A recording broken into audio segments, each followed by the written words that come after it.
Hello, welcome to the Stina Show. Happy Thursday. Today's guest is Anky Cyriaque, creative director and showrunner. Anky, yes. Come on in, Anky. Let's get you in here. Okay. Welcome.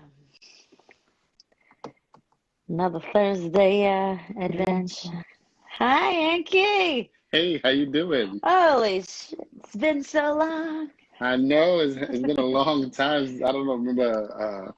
Yeah, it's been a minute since I've seen you. Are you still in New York? Yeah, I'm on Long Island. Oh, okay. I leave and I come back. And you stay in the city, right?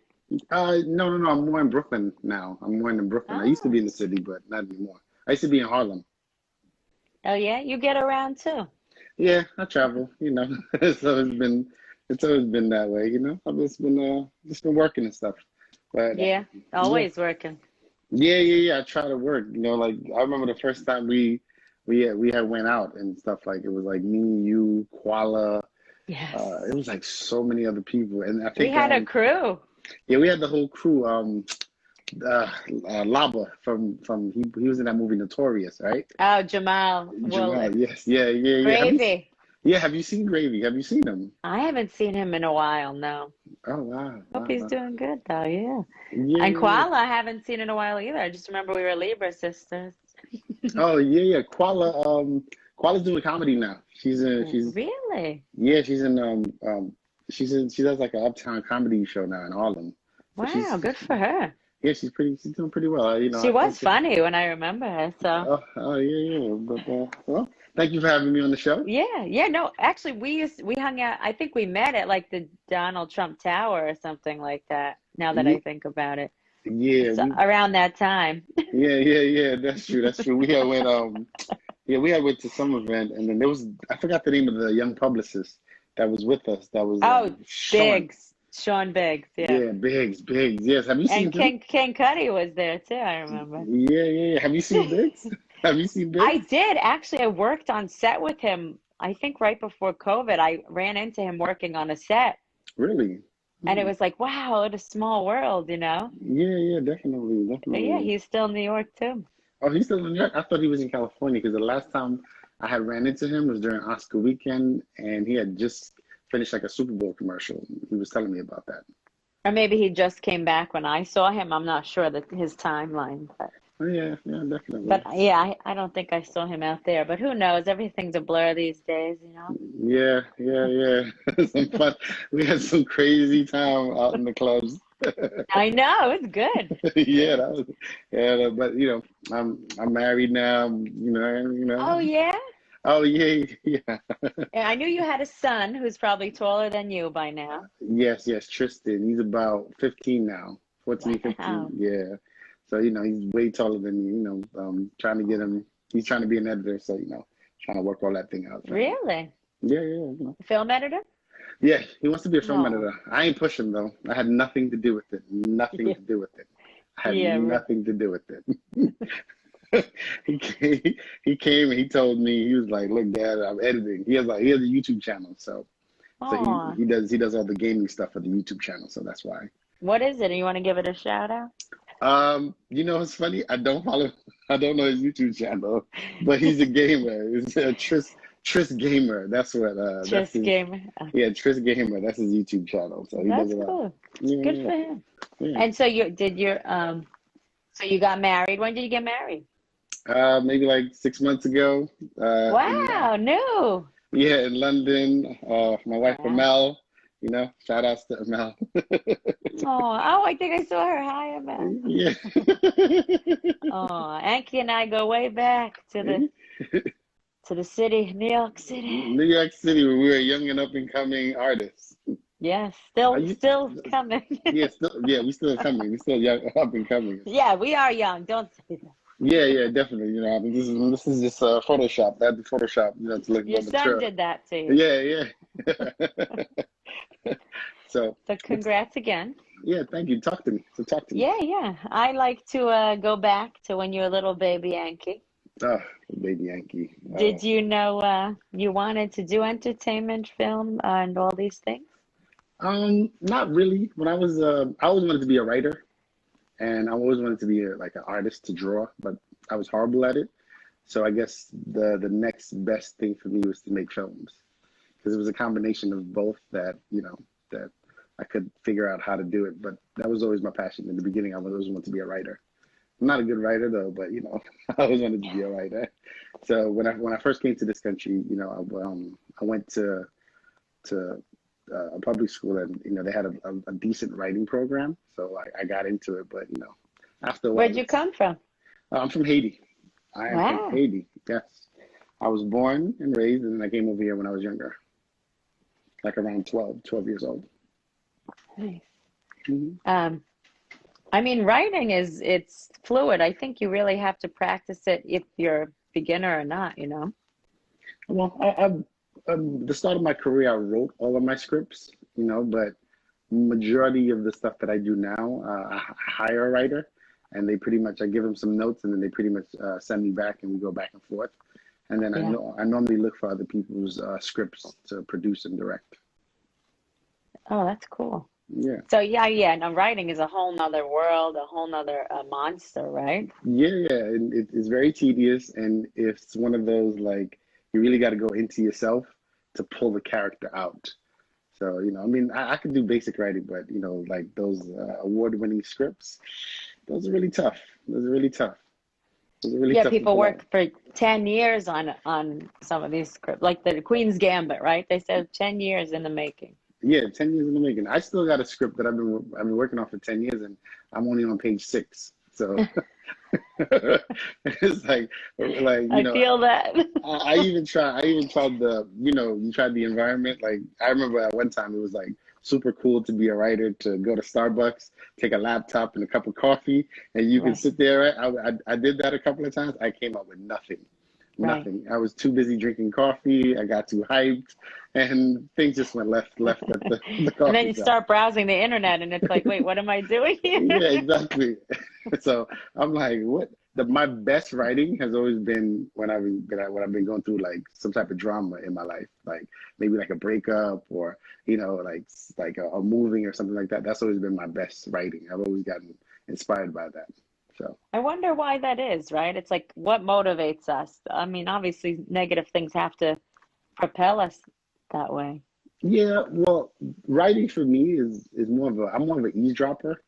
So I'll I'll sit there, and I'll be on the train. And when I was younger, I used to, when New York was more friendlier, I used to, just spark a conversation with a stranger, and then take that whole conversation and write it into a character. Or I would be on the train, and I would eavesdrop on people's conversations and then use that dialogue. Or I would meet somebody, and they would tell me their life story, and I would take fragments of it and then put it into stories and just add my twist to it. So, That's awesome. yeah, so Wh- that's how I write.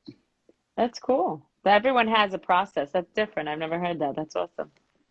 So, but yeah. Wait, so what else were you into as a young man? I was into well, I'm still into comic books. I love comic books. Like I said, I always wanted to be an artist, so I'm into posters. I collect a lot of stuff. So I collect statues, posters, comic books.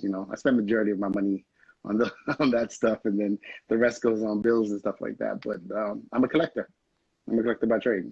What are your favorites? Um, well, in the beginning, everybody loves Marvel, but I'm big Vertigo, and Vertigo is an indie comics, so they do a lot of the up and comings, like Y the Last Man, and Bloodshot and all that, Valiant. So I don't like the mainstream stuff. The mainstream stuff is cool, Batman, Superman, the X-Men, Marvel, and stuff like that. That's cool, but the Vertigo got some of the best titles, and they got the really unique storylines. I'm all about uniqueness. Yeah, I want to see what these guys look like too. Yeah, they're definitely, if you go to Valiant, you can go to Valiant.com, and you can definitely check out some of the stuff. They have some of the greatest stories, like some of the greatest stories. Well, that makes sense. Makes sense why you're drawn to it then. Yeah. We'll get to that in a little bit. Okay. Did you go to school for these things? Yeah, I went to BMCC, my freshman year. What does that stand for again? The Borough of Manhattan Community College. I went there, and then after a while, I started getting really more into the whole film stuff. They have a great editing program, so I started talking to some of the professors, and they're like, you're wasting your time here. You need to look into other schools and stuff like that. So I was like, all right, cool. So then I started researching school, and then I found the School of Visual Arts. So I was able to muster up some money, get a bunch of transfer, and then transfer to the School of Visual Arts. So I went to the School of Visual Arts to finish my film school. What was your major? Film, basically film. Film studies. Yeah, film studies. That's so cool. And so they have you make like projects and get hands-on doing that? Yeah, well, the thing about the School of Visual Arts, majority of the teachers work in the industry. So for them, it's like, it's a part-time job for them. So they teach you a lot. One of my professors, Mike Stefano, that was him. He was really a producer. So he produced like 6 or 5 films, and he would have us come on set. But our first project in school was we had to make a film with no dialogue and, no sound. It was just a silent film, black and white. So that's cool. Yeah, so they teach you to tell the story visually. So that's all. That was like the original foundation of filmmaking. Exactly. So that's basically it. And I did pretty well. I trashed my mom's house, but I did pretty well. I had I was pulling actors from all walks of life. I had my cousins, my sisters, my mom. She was an extra. She was she was a DP at one point. So it was fun. It was fun. My brothers and my sisters, my family's always been very supportive of me ever since day one. So I definitely wouldn't be where I'm at now if it wasn't for my family. Are any of your family in the business? Well, my sister went to film school too. She went to St. John's, so she's a writer. But life is life, and she decided that she wanted a career that actually paid. So, she went off and she went into law enforcement. Hey, that's she could still do entertainment though. I'm doing both. You could do both, but law enforcement's a lot of hours. I know that. Yeah, so but she's a pretty dope writer. She has like 2 scripts that she wrote that I definitely one day I'm gonna steal and say it's mine and produce it and stuff. Anonymous. Yeah, anonymous. So that's all. Wasn't me. That's cool. Yeah, that's good. Yeah. So there's creativity in the family. That's good. Yeah, and then my brother Narky, he's an extra. He's an actor. He's a worker. But I always like to make fun of him. He's an extra. hate. So I was like, yeah, you're an extra. So every time I watch TV, I see him. I'm like, look at the extra. Hey, don't knock it till you try it. Oh yeah. No, I actually been like an extra before. Like I actually when I was younger, I tried to do every aspect of the entertainment industry to see what you like. So I tried the extra stuff. That's not for me. The acting. It's part-time, yeah. Yeah, the acting, I can't memorize lines and I'm horrible. I read like a 3rd grader, like the cat, so that's not happening. So I figured, behind the camera is always the best. Yeah, and since I met you, you've been on a ton of sets, right? Oh yeah. I've worked for like major studios. I've done a lot, but the best set I've ever been on is my own. So, like at some point it becomes like a 9 to 5 when you start working for all these major studios. So, it's one of those. The pay is great, don't get me wrong, but it becomes a 9 to 5. It's just a 9 to 5 with like 60 extra hours. So, and you know what that means by that. So, at one point, the best way, even though it's tough and you depend on a lot of people as an independent person, but you definitely, the independent is the way to go, And films, right? Because you're not on a film set for years, Yeah, right, exactly. And you're making someone else money, and you're just getting some chump change. Don't get me wrong, it's good money. It's good money, but I think the hours is very brutal. Like if you're on set at call time is like 7 a.m. in the morning and you don't leave until like, 3 a.m. the next day, And 7 a.m. could be late. I mean, right. For actors, we've had 5 o'clock call times, Yeah. So because you know, And then, especially right. And then I mean, you pray. Literally the last time I worked on a set, or uh, one of the last, the week COVID shut down, uh, we landed uh, a minute before golden time. oh, And we were screaming. you must you know the golden time is like the most beautiful time to film. So We I definitely. screamed, sad. We were so angry. No, I definitely Because we understand work that. a hard day. Like, if you even reach golden time, that's the full day, right? Right, exactly. But but a lot of people think this industry's easy, but it's not. No, it's for you especially. It's very physical on the crew members. right. Because people think making you come, you sit down, and you say your lines, and you walk off, or you yell action, and it's done. But nah, Right. it's not that. It's the hardest part is to deal with all the personalities and all the egos that you got to deal with on set. That's the hard part, So, but Chemistry, right? yeah, it's chemistry because to me, a production is like a marriage. So, because you're stuck with that person until until it comes out on DVD. So, Right. yeah, And so and hopefully in the credits, right? right, and that's a battle within itself. So it's like to get in the credits, that's a battle within itself. So, but So what role do you usually play when you're on a set? well, I first started off as a PA, which is like the rite of passage, and then I Which is worked what is it called? a producer, Production assistant, right? yeah, production I assistant. mean, it's not a physician assistant. No, it's not a physician assistant. So I started off as a PA, and then I worked my way all the way up to directing and producing. So now, majority of the sets I'm on, I'm the director, the producer, the chef, the PA. Like I'm pretty much everyone right now. But my main title is directing and producing. I mean, it comes hand in hand sometimes too. Yeah, I mean, when you're making your own projects, you're everybody, right? That's true. yeah.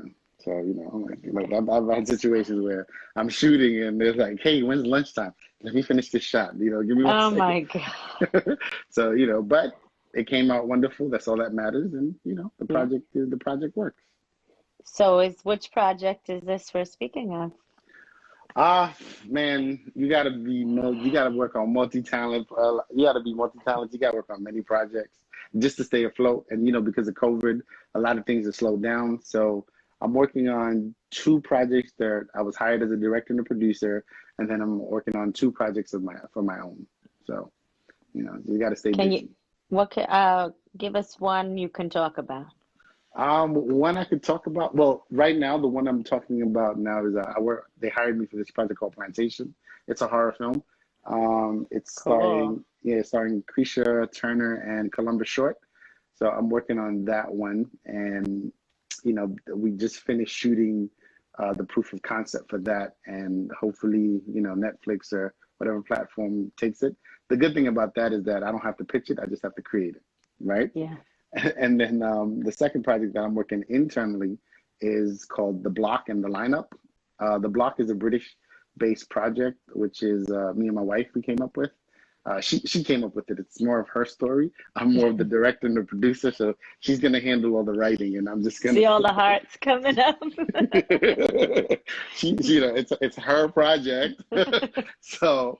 I just want to make sure that So yeah, it's her project, and hopefully she'll hire me as the director, and possibly but I'm definitely the producer on that. And then the second project. Hire me. The And you second, have to ask your wife. It's a tough industry. yeah, because she might find a better director than me. So, and then the second project is The Lineup, which I've been working on for like 3 years now. 3 I know. I've years. been seeing the ads for it for a while. Yeah, so I've been working on it 3 years. I'm in the queue at a streaming platform, and they're just taking forever. Like it's every time I'm up next there's an issue. Like my last issue was COVID. I think the lawyers died or something. Legals and business affairs just totally went out of business. Yeah, they went under, and then so I'm just basically waiting for them to green light it. But I was able to get the first look off the ground, so I do have the first look that I'm about to drop within a couple of months. Great. Yeah. And Post it whenever. Yeah, I have a lot of cameos for some good names, but I can't reveal who the cast members are yet. So, Yeah, no, you don't want to kill it before it's started. Yeah, yeah. So, but That's yeah, good. That's yeah, good. yeah, that's what I'm working on now. So plantation sounds cool. What kind of horror? I'm excited to hear more about that one. Well, it's a pretty dope concept. What's about is it's a guy who comes from Silicon Valley, and he ends up buying a plantation. His family was a slave on, and then they have a stay at a party, a home party, and then all hell breaks loose. So it's a pretty dope concept. I'm a big horror fan, so that's the only reason why I came on board as director. So one day I'll direct a horror movie. One day. Yeah, well, I mean horror. I mean it seems easier to make, but it's probably not. Now, well, horror is one of those things. If you ain't got the money, don't do it. Yeah. If you can't pull it off, don't do it. Horror and sci-fi. Those are the two. Those are Oh, the two. sci-fi. I wouldn't even. Those are the two As a genres. broke person, I wouldn't even try sci-fi. Yeah. People think horror movies is like easy to make. No. Don't do it. Don't do it. If you ain't got the money, don't do it. Because trust me, you can't use ketchup as blood.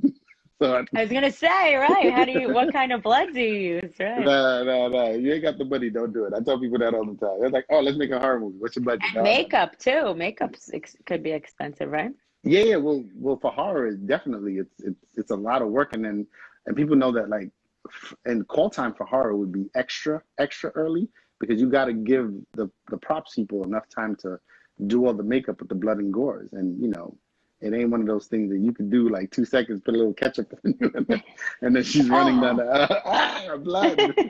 What happened? Exactly. So it's just one of those things. It's yeah. I tell people I've turned down projects where they're like, yeah, we want to make a horror movie. We want you to direct it. All right, what's the budget? $4? Nah, I'm good. Thank you though. If it's Yeah. not done well, why? It's funny then. It'll be one of those Yeah. those D movies you don't want. Yeah, you don't want that. You don't want that. So, No. yeah. So, No. So, what are some of your favorite gigs that you've worked on?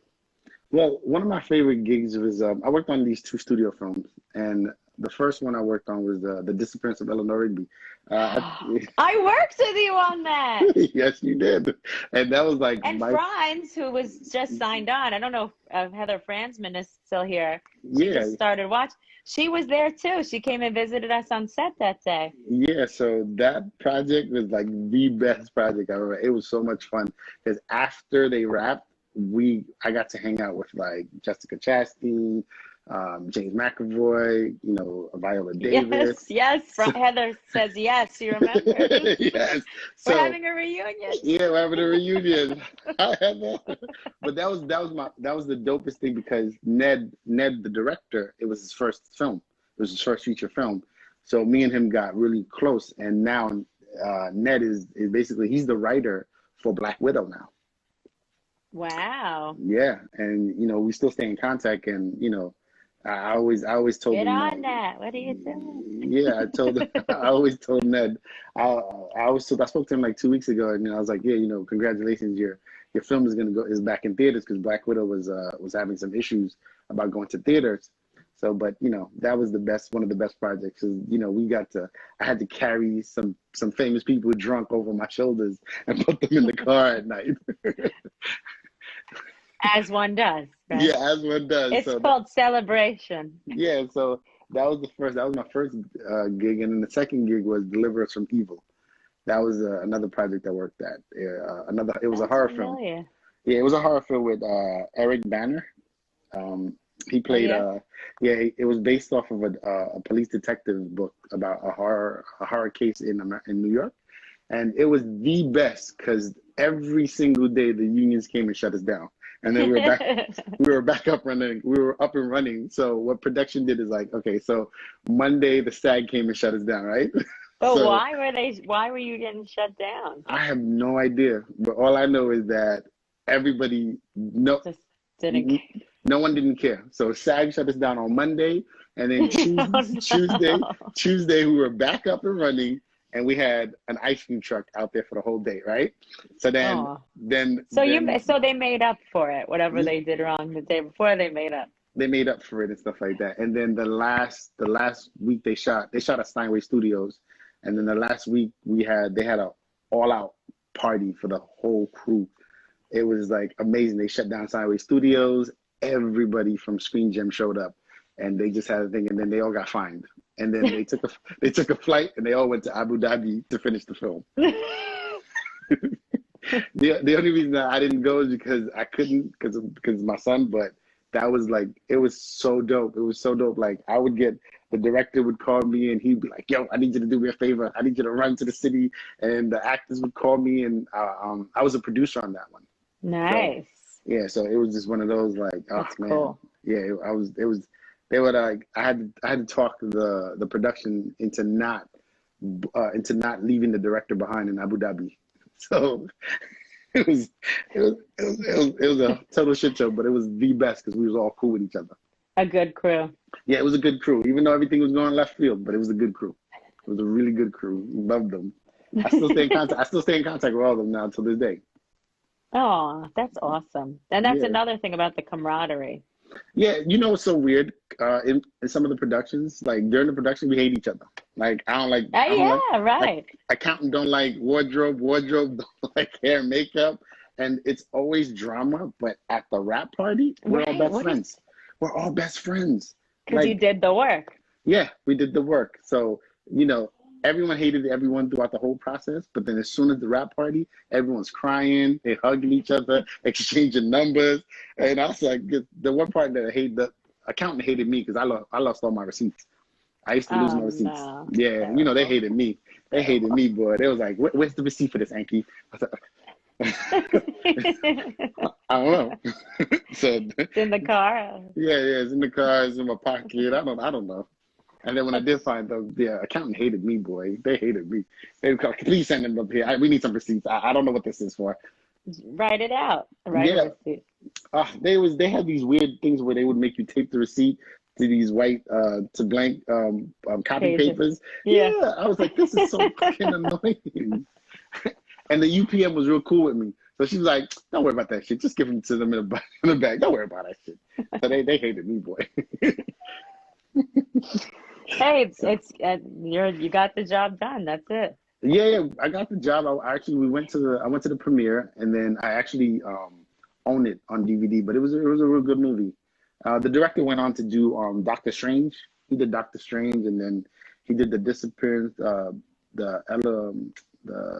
what is it? Exorcism of Emily Rose. Sounds the same. Yeah, all these movies sound alike, but those were my two favorite industry gigs, and then anything else has always been my own production. It's always good working with your friends and the people, So that's always to make your project. Yeah, you're inspiring me. I appreciate that. Oh, come on, you got to come on my set one day. Hopefully, well, my next production is going to be in London, definitely in London. Yes, it's going to go down. We are definitely doing it in London. So you getting your crew out there or what? I always like to pick my DP. My DP is like my eye, my right hand. So I always want to make sure I have a good DP. So once I solidify my DP, I'll probably fly my DP to London, but everybody else would be from London. I don't care if it's a TikTok show. I'm shooting something out there. I love TikTok. Like TikTok the movie. TikTok.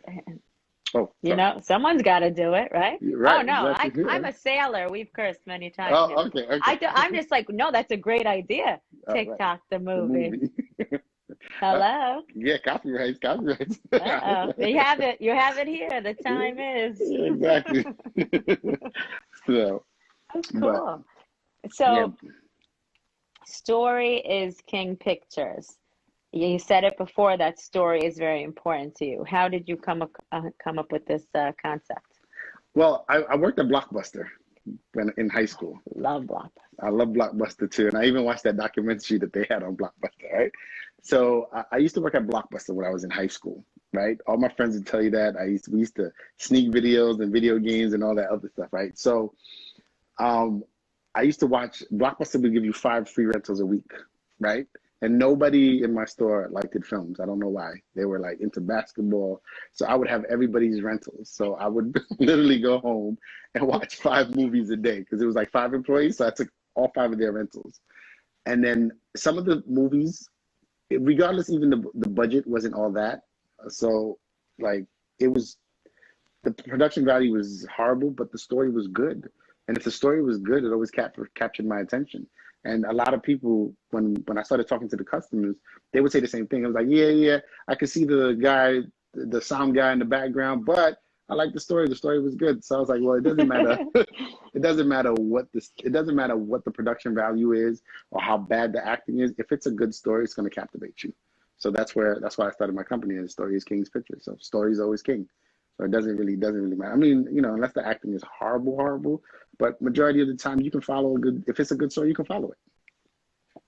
That's true. And then someone will come through with the performance. Yeah, someone will pick it up. And then sometimes you make up the performance in your mind because you like the story. Like one of the I mean, no disrespect to the people who put it out there, but Top Shotters was the production value was a little crazy. It was a little crazy on that one. But the story was so dope. It was such a good story that you can. What is it called? It's called Top Shotters. The story was so good that Hollywood actually went back and gave him money to reshoot the movie. Wow. Yeah, it was a bunch of his friends, and they all took the money and they made it, and borrow friends' cars, and you could tell who was acting and who was family members. But the story was such a good story that they went back, and then he ended up going to make other films. But the story made the film. It's cool. I love that. Mm-hmm. So Top Shotter. Yeah, it's called Top Shotters. You can definitely watch it. It's a great film. It's a good story. Trust me. You'll be like, oh, okay, this is good. Okay. So production is a little off. When did you make? So Story is King Pictures is your production company, right? Yeah, that's my production company. When did you figure that out? I figured that out when I made A Cat in Heat, my first short film. When I met you, I think you just made A Cat in Heat. Yeah, I just because I knew Alexandra. Oh yes. How is she? I haven't seen Alexandra. I think she moved to LA. Yeah. Everyone moves to LA. Everyone moves to LA. Yeah, that is true. But once I made that, and then I was able to out the gate get a distribution deal with that. Because the person from the acquisition, so shout out to Shorts International, they're my distribution company because I have a 3-picture deal distribution with them for short films. And they also supply the Oscars with all the short films. So any short film nominated by the Oscars is distributed by them. So once the acquisition person called me back and said, you're a first-time filmmaker, right? I said, yeah, how you know? He's like, yeah, I can tell. And he goes, you know what? But I love the story. And I was like, really? He's like, yeah, so I'll give you a deal. I'll put it on DirecTV for you. I said, okay. He said, you got anything else? I said, yeah, I got another one. He said, all right, cool. When you're done, send it up my way. I like your stories. And I was like, okay, well, the story's important. So. Wow. That's so cool. And that was a while ago when shorts weren't a thing, Yeah, shorts wasn't even a thing. So it was I won't date us, but it was a while ago. Yeah. No, I know, right? We're dinosaurs. Yeah, that's so cool. You were ahead of the curve with that. That's awesome. Yeah, and then I released my second film with them, which is Love and I Had a Fight. And when was that produced and released? That was produced maybe 5 years ago. I'm dating myself right now. 5 years ago. So it was released. It was shot 5 years ago, and then I already had a distribution deal with them by then. So it was automatically going to iTunes, and then but it's still up for, on iTunes available. It does really well on iTunes, so they keep it up there. So it's been on iTunes for about 10 years now. Wow. Yeah, Love and I Had a Fight. Yeah, never mind. If you go to my bio, just click on that link, shameful plugin. Yeah, purchase it. It's $1.99. Hey, that's affordable these days with movies, Yeah, so a lot of people, and then I do very well in Europe. I do very well in London. I do very well in some weird country that I don't even know. So, I do. A lot of people in some weird countries like my movies. But shout out to those weird countries. Yeah, it doesn't matter, right? They're gonna watch this interview one day and be like, yes, he shouted meow. Yeah, shout out to those in whatever language. Exactly. And they dubbed it too, which is weird because I've seen a dubbed version of it. I was like, oh, they dubbed it. Okay. Really? Because that's actually a whole nother budget to dub things. So that's compliment, I would say. That's awesome. Yeah, I've been, I've been doing pretty good. I have one more short film, but I'm kind of tired of the whole short film genre, so I'm actually working on my first feature because Good. I don't feel like I'm completed unless I have a feature under my belt. So, what is Love and I Had a Fight about? It's about a man. It's okay, so it's breakups. It's breaking up through the eyes of a man. It's a man's perspective on breaking up. Because all movies give us the woman's perspective, right? It's Yeah. always about how they, how they're in this film. We talk about the guy, how Wow. he feels about He breaking up. feels? Yes, he feels. He feels. I'm not gonna just no spoiler alerts, but you know what I'm saying. He feels, and Right. he expresses himself through his. Us guys like to get drunk when we break up with a girl. We like to drink. We like to, you know, Numb bug out. yourself. Yeah, numb ourselves. But it's his journey through all his breakups that he's ever had. Oh. Yes, What's thank the you, character's name? James. James. Good name too. Yes, yes, yes, James. James James. James goes through a lot, so we definitely. But it's a male's perspective. So Oh, that's cool. Well, thank yeah, you for sharing. thank you, thank you. So when you make a film, I know there's a lot that goes into it. Hmm. Do you use any budget websites like GoFundMe, or how do you raise money for these things? Or does distribution do everything? No. No, distribution, they handled mostly the mechanics, like, getting it on iTunes and processing it and doing all that digital stuff for it.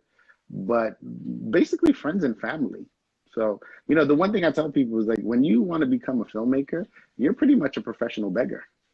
That's basically you're pretty much you're a very creative professional beggar. Because at the end of the day, you don't really make money off of short films at the end. So it's one of those situations where like, you know, this is my calling card. This is like my resume. So if your friends and your family don't invest in you, then yeah, you're not getting off the ground. Because average investors are not going to give you $50,000 to shoot a short film because there's no return on that.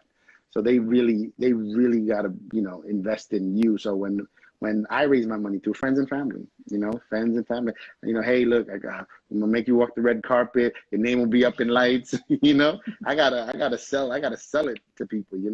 So most of the funding, and then we do jobs. I work for other people, and then I take the money and I invest it back into my career. Nice. Yeah, I Yeah. mean, with a short film, I guess you can eventually get a feature from it, but there are no festivals right now, Right, really. right. There's no festival, so basically, like Amazon and iTunes, they'll like there's no money in short films, to be honest with you.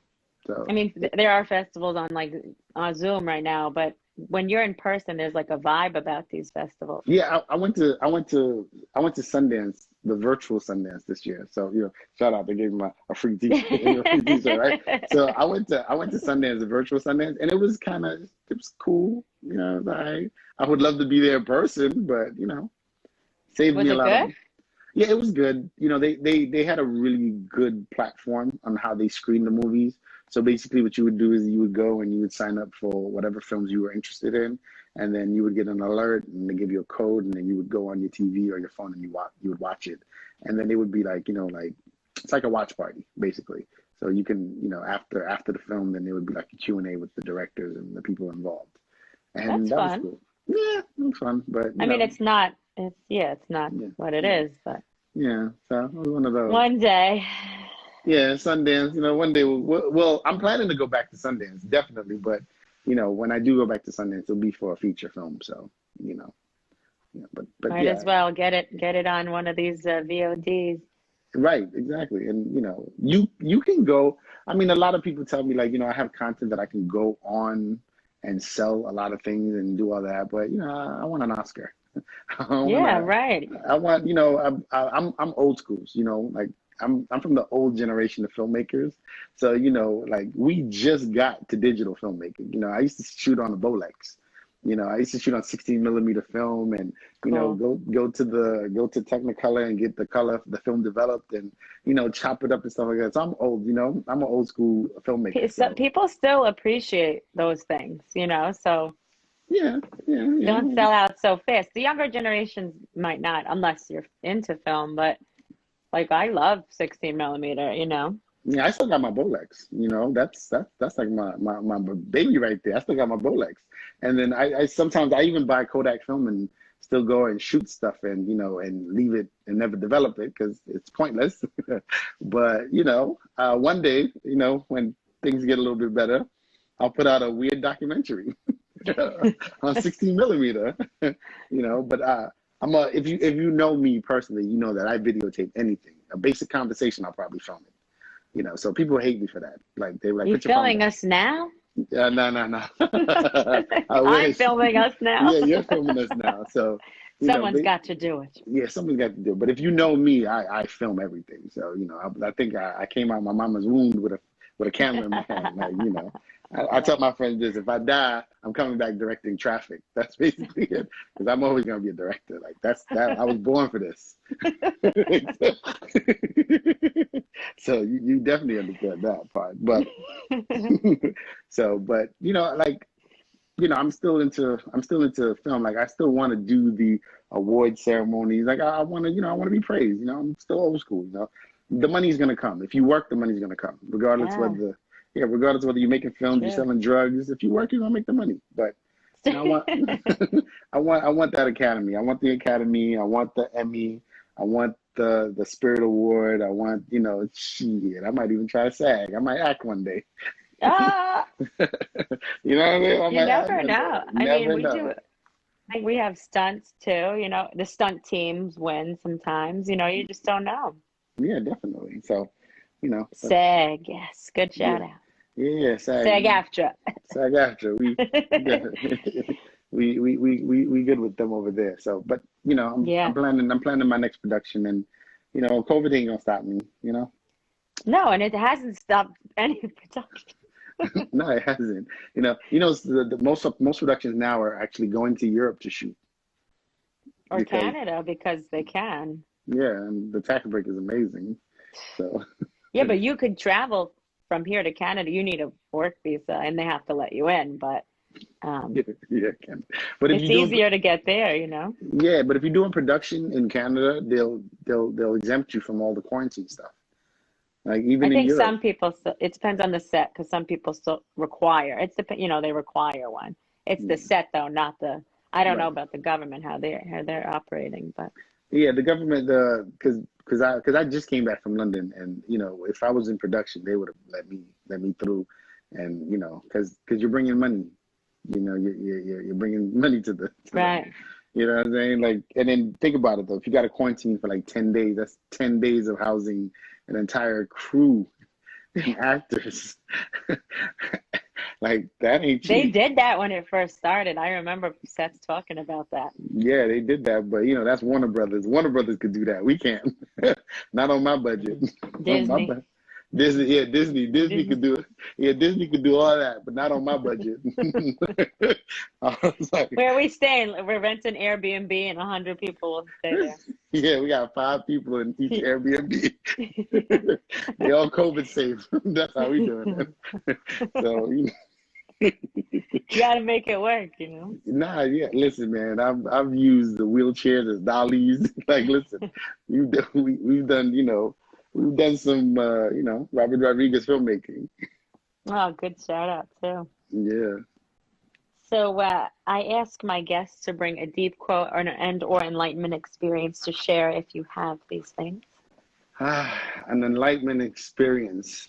Well, recently my most enlightened experience is going to Europe and the people that you meet out there and the way of living and the way they think. It's very different than American. It's very different. So it enlightened me. It gave me a little bit more creativity, and it allowed me to look at the world through a different lens. I used to see a black and white lens. Because over here is so based on color, black and white. But over there, the lens kind of it gave me a Really? more. Compared to New York?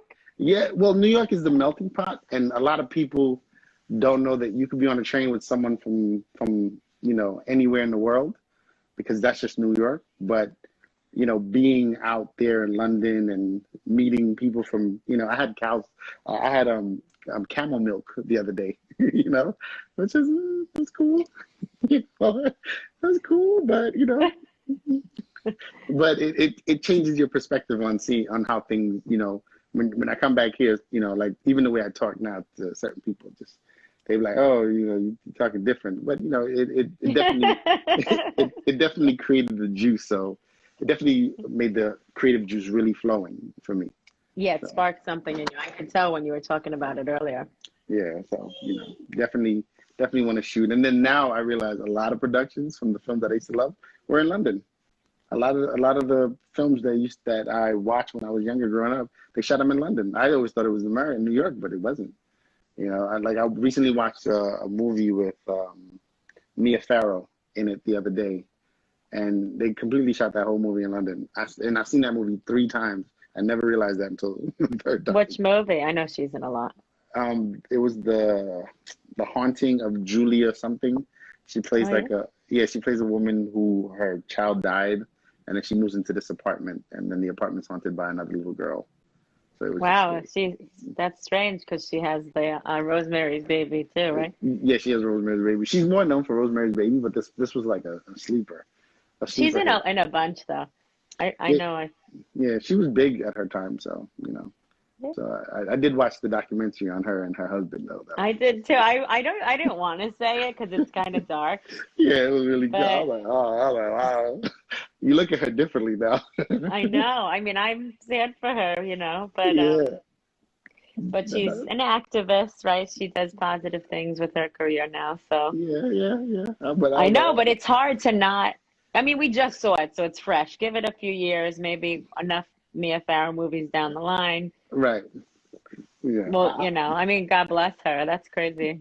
Yeah. But I like I said, I'll always remember her as Lady in Rosemary's Baby. There you go. Hey, that's it. That's a little better. Yeah. Because anything after that, I was like, whoa. I was like this throughout the whole documentary.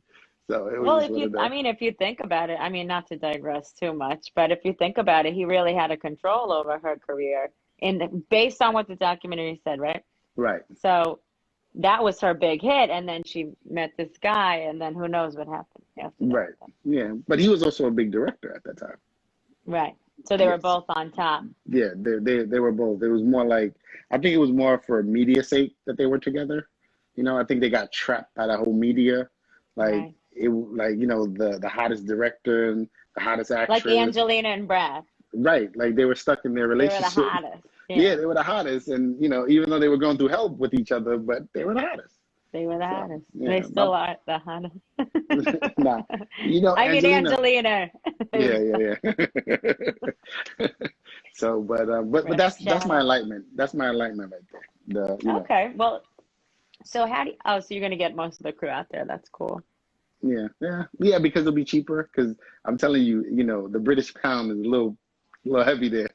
Yeah, no, I know. When I went there a long time ago, it was 50 cents to the dollar. Yeah. So it's heavy. It's heavy now. It's like, it's worse. Worse. Yeah. No way. If you got $100 in American money, you got like $60 in. Oh my God! What is wrong with you? Why are you doing shoot there? Yeah, it's heavy. It ain't a poor man's game. I tell you that. Right. It's definitely not a poor man's game. I guess that's what it is. It's like stocks, right? Like film. You put the money into the risk. Yeah. And what you get out of it is the risk. Well, I mean, I feel like if I get $1 million deal, it's just me getting my money back. It ain't even it ain't even an add-on. Like I've spent, I could have bought so many nicer things in life with the amount of money I spent. But it's something I love. I can't see myself doing anything else. Well, what do you think? I see. For me, as I get older, day by day, I realize it's not about the things, right? It's about the experiences. So you paid for a ton of experiences. Oh yeah. I've worked with people that a lot of people look up to now. I've seen people's careers start. Like I've been in some crazy situations.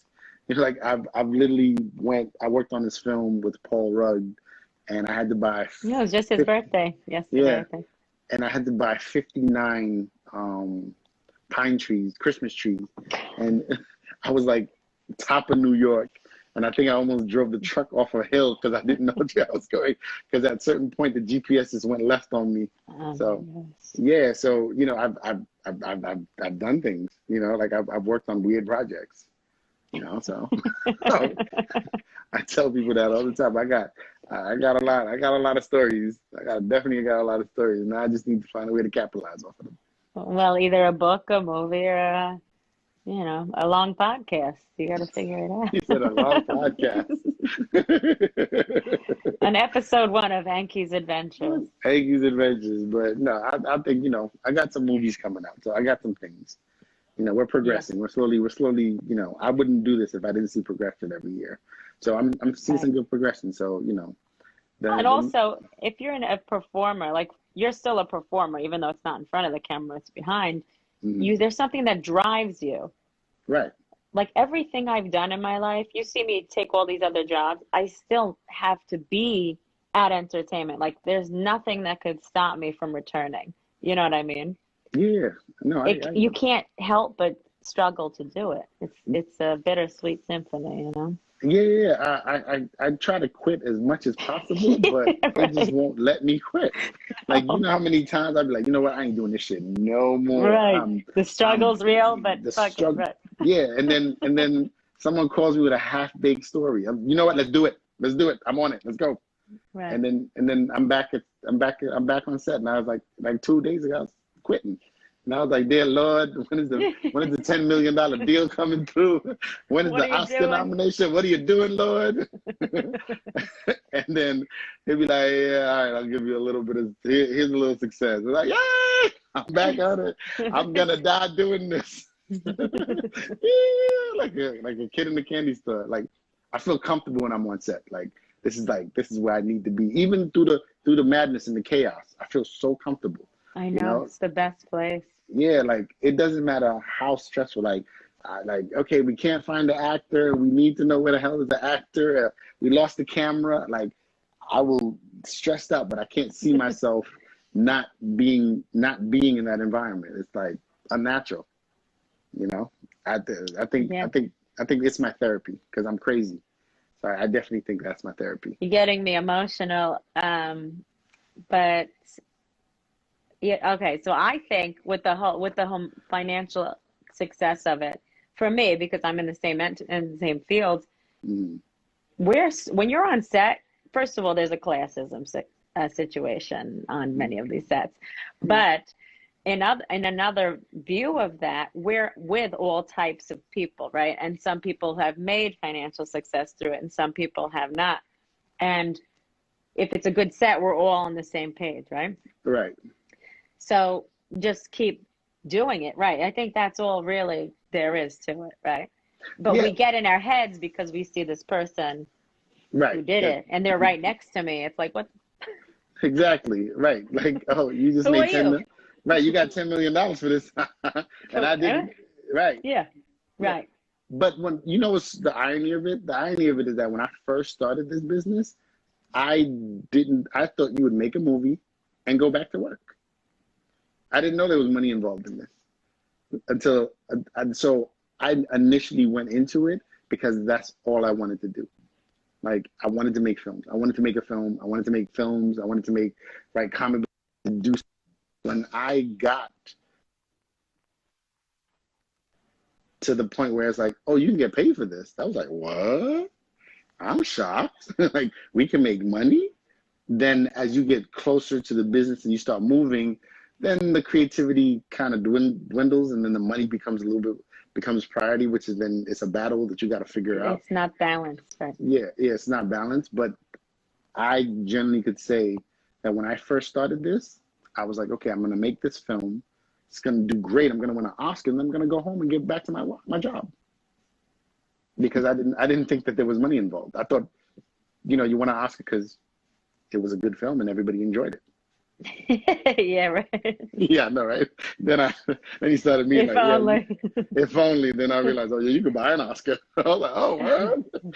So then it's the whole politics, and then right. Because then there's a lot of money. So then I always tell my friends, this is high school with millions of dollars involved. Right. It's nothing but high school because I know you. Oh, it's all right. And I look, know. we've been in contact for this long, and we've seen each other on set and even on the street. I saw Right. you once, which is so crazy. Yeah, I know. I was on set though. You were on set. Yeah, I was just on the phone just talking shit because I had nothing to do. And then, but it's just one of those. But you could tell who's in it for the money, and then you could tell who's in it for just because they're in it. So, you know, I'm hoping it'll pan out the way it's supposed to pan out for me. But even if it doesn't, You're still having fun, right? That's what yeah, it sounds like. So, yeah, and even the worst end of this is better than the mundane life. I'm being honest with you. no, I know because I keep falling into the effing trap. Yeah, And I'm like, get even me out of here. yeah, exactly. But even the worst of the worst, you still get to do things and be places that the average person will never be. You know, Just so by showing up and yeah, risking that time to not be comfortable at a 9 to 5, right? yeah, exactly. You know, like if I don't have my thing is if I don't have a project, then I don't know where my money's gonna come from. So, and not a lot of people have that courage. A lot of people like if they don't know if their job and I'm rich in spirit though because I'm my own boss. I can get up whenever I want to get up. I can spend time. I can raise my child because I'm literally there with him every day. You know what I'm saying? So Yeah. I get a lot. There's a lot of perks that come with this industry. It may not be it's financial too, but it may not be always financial. But it's just a peace of mind because if all my gray hairs are from me trying to, you know, be create a legacy for my family. It's not my gray hairs don't come from me trying to make someone else rich. You know what I'm saying? So Right. it's just one of those. So I'm blessed You that I'm put, in it. and you know, and we don't even realize because we've been doing it for so long. If you're doing it full time for this long, then you're already where you need to be. Like we just don't feel it's humble. It's great to be humble, you know, stay that way and trust it. Trusting is very difficult, I know. Yeah, trusting the process is hard. The process be cheating on you. You know, you be like, wait, I was trusting it. How come he got it? So Let me see your phone process. exactly. So, but it's very hard. But you know, it's one of those like, you know, I've sacrificed a lot to be able to still be doing this, and the people I started Right. with are no longer doing it. So, Right. you know, that shows, you know, that shows something. Yeah, strength and consistency. Yeah, or foolishness, whichever comes first. No comment. No comment, you know, but I wouldn't have it any other way. Well, we have about a few minutes. Would you like to say something to the fans? Wrap it up for us? All right, well, I'd like to say thank you to my family, my sister. My sister plays a big part in my life, and she's always held me down. You know, she's always had my back, and I definitely want to say, you know, my sister Yurli, love her to death. You know, I don't like her in person, but I love her to death. No. I just want to say, my sister Arlene, all my family members, the people who hired me, and the people who got my back, all my team, the ones that helped me get to this level, and you know, and my wife Mel. You know, she's tough, but you know, she shows me tough love, and she gives me a good sense of direction. So you know, no more working for free. It's you know, I gotta. I got bills to pay, and you know, definitely my son. You know, he's always been the reason why I've stayed in it so long because I want to leave something behind for him. So you know, but definitely my family and my inner circle. You know, I definitely love them. Yeah. Aw, thank you, Anky. It was so nice Well, catching up with you. well, thank you for having me, and you know, just you know, whenever you need me, I'm here. Just let me know. I'm here too, my friend. Let's do something, right? Get your passport. Get your passport. I That's all I have a gotta say. passport. Hello. All right. Hello. Get your British I got accent together. military discount. Okay. Get your British accent. We got some stuff coming up. Oh, may I have some more, please? It's a biscuit. Thank you. Thank you. Yes. Thank So, you. Thank you, Anky. Yes, reach out and I'll bring you on. I like to bring people back when they have other projects coming up. So let me know. okay. Well, next time I'll be live from London. Oh, please. Yes, please. All right. Thank you, Anky. Much love. Take All right. care. Thank Thank you so much. All right. Bye. Bye. Oh, shoot. Thank you. I see the comments there. Thank you guys for coming. Nice to see y'all.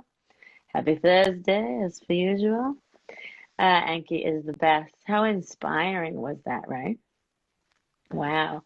Makes me want to go out and risk it all, but make the movie. Let's do it. Um, Next week, I thought this week was Steph, but next week is Steph Fung. And so stay tuned. Thank you. Practice breathwork meditation if you can, exercise, whatever. Take care of yourselves. Much love.